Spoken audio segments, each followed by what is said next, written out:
Hello everyone, the Honest Collector here to give you the truth on the Hasbro Marvel Legends Retro Style Spider-Man 2099 from the Vintage Wave. This is a wave that's been going on for a long time. I don't know what number we're on, but this is an also long-awaited remaster. We got a few Spider-Man 2099s that have been done a long time ago, and they just haven't been cutting it. Now, will this one cut it? Because there's actually something new and interesting to talk about with this figure, aside from the fact that it is new. And if you can already tell, it's the arms. And we'll get onto that later. But right now, we're going to take a look at the packaging.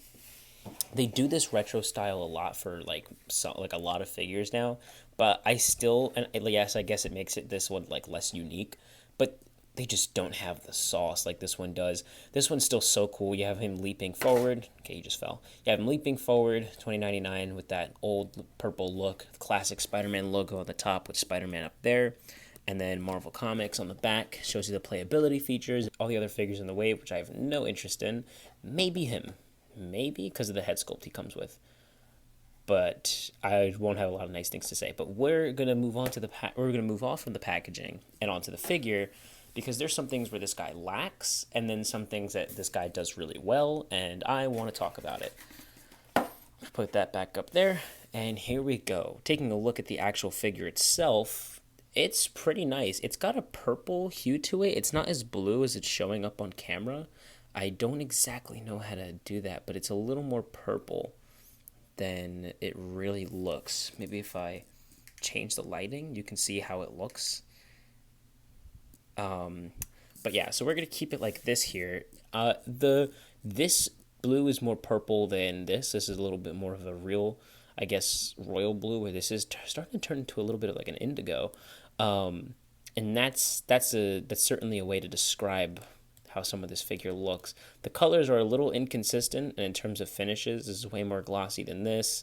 Some things are odd here. The joints are pretty rubbery. We're going to take this cape off here. The cape is done really nicely. I won't count it as an accessory, but it is done really, really nicely. Actually, yeah, I will. No, I won't, because it's not how it's advertised in the package. Okay, anyway, so the cape is done really nicely. I like it a lot. I think that it should have pegged up here, or at least rest up here, and then the port be there in the same spot. But having it be this low and the peg go this high up just makes it come out really easily, and just makes it look a little odd. So yeah, but not bad at all. The cape is really, really cool. It's not reused, it's new. And taking that out here, it's like the regular 2099 design that a lot of adaptations have been using, where there's no cape.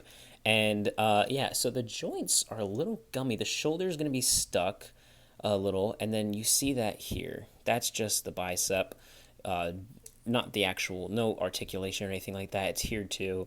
So it's a little funky. And then the shoulders are really hard to move up because they're new. These are new arms completely. They're way more veiny and way more broad, which gives this figure a new and better, way better look. Like, this guy looks so much better than the Renew Your Vows figure. And I feel like that's how Miguel should be interpreted, a lot more beefier than your regular Spider-Man. So it's nice for them to pick this body mold that has this nice articulation, but also change some things up to make it new. And I think it's a utilizes what it needs to, changes what it needs to, and you get this, which is a pretty high regarded figure. And that's because this figure does do things pretty well. A lot of people have already liked the Renew Your Vows body when it came out. They wanted a lot of figures on this body when it came out, and they got it. And yeah, so although it's getting pretty common to see, they're still changing some things up, which is appreciated. So it makes it a little less easy to bash on when there's something new to the table a little bit that shows a little bit of effort.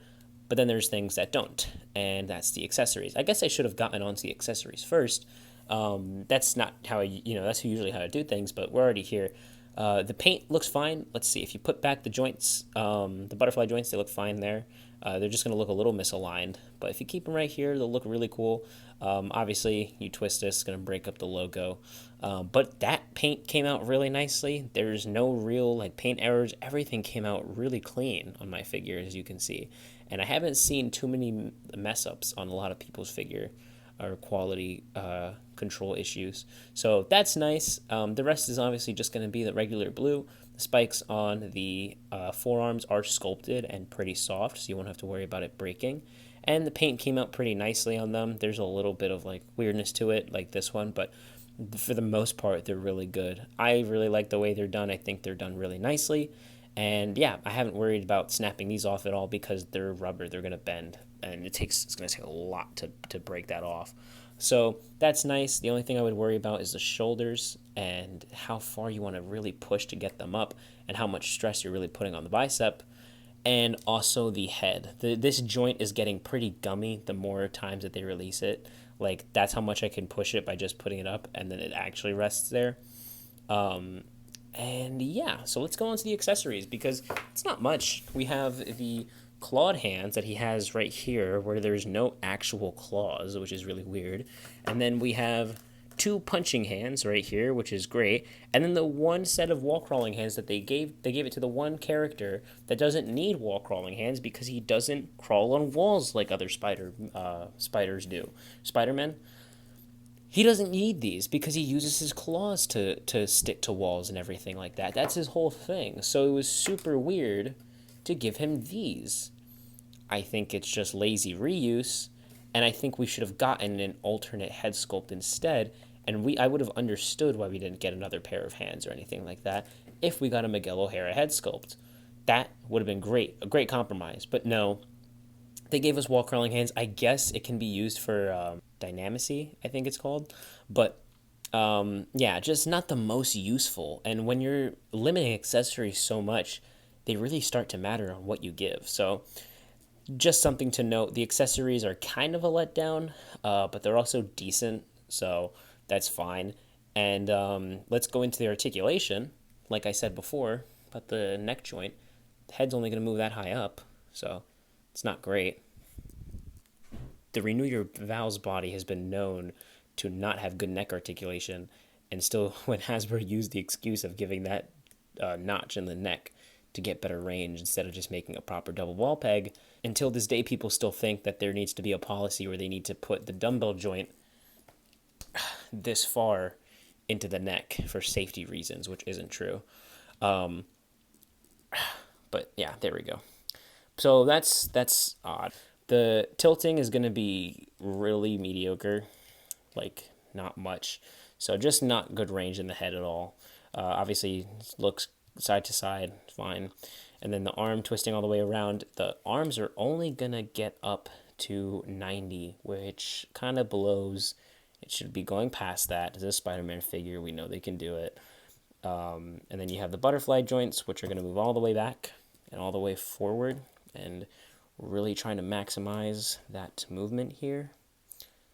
This is what you're going to get, which is decent. It's okay.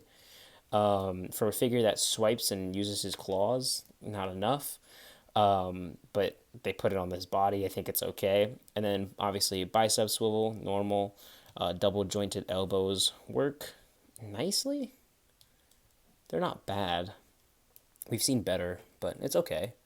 It's acceptable. And then the regular hinge that they always use. And then for the torso, it's going to be the same as all the other figures, obviously. Just, slightly forward, a little more back for some reason. Side is okay, but that's the only thing you can do to get him to move side to side. So not great, actually. And then crunching forward with that lower ab piece, which is pretty decent. Crunching back, pretty good. And then the legs with the drop down are going to kick that high up, which is not enough, but it's acceptable. But with all the other articulation points, it just makes it a little more uneasy to pose. And then kicks out this far to the side, which is like, it's okay. And thigh cut. And then you have the double jointed knees, which work good enough. You can get him kicking the butt there. That's fine. I don't have any issues with that. You have the calf swivel here, and then the ankle articulation that far down, that far up. Obviously the ankle pivot and toe articulation and toe articulation downwards. This is the way you do a toe joint because there's no block, there's no just random piece that's sticking out. It grooves up with the foot, and that's what's supposed to be done, unlike the maximum figure.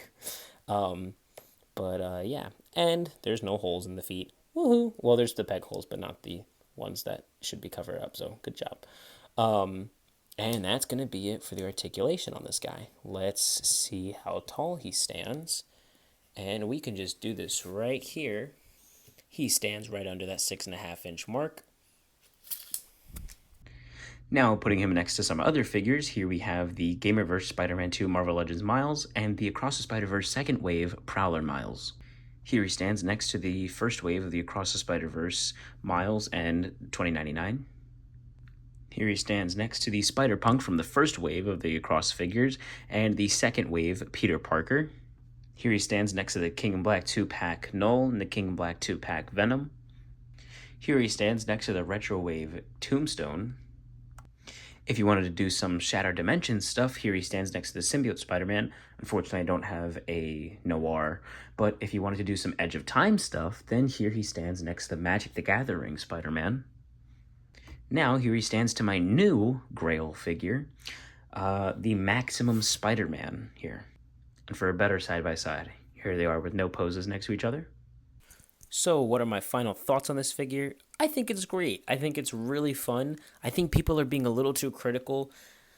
Hasbro's going to be Hasbro, and I'm not saying I just want to 100% accept it, but for what this is, it's not a bad figure. You're not going to hate it if you end up buying it, and I think you're actually going to really enjoy it. As you can see, you can get them in some pretty good poses.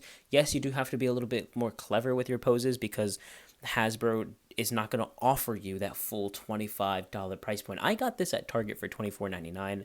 I know prices online are creeping up to $27.99, that being the new standard, all that stuff. It's unfortunate, but this is the retail price that I got it for, which is $24.99. So I think it's really good for that price. For $27.99, I know it's only a few bucks up, but it's getting there. We definitely should be expecting all those hands, and I think the extra head. But yeah, so overall, I'm going to give this figure an 8 out of 10. I think it has a decent amount to offer, and it's really fun. I'm not disappointed with this figure. It doesn't disappoint me in a lot of aspects. Only a few, which do knock it down to not being the best, but it is definitely an upgrade of the other one that we got. And it is definitely a good and enjoyable figure. So yeah, that's gonna be the rating. So thank you guys so much for watching, and if you've enjoyed, please give this video a like, and if you're new, subscribe and turn on the notifications so you know I can give you the truth on the next figure. Thank you guys again for watching. It means so much to me. And yeah, and especially in times like now, spread peace, love, and be greater together.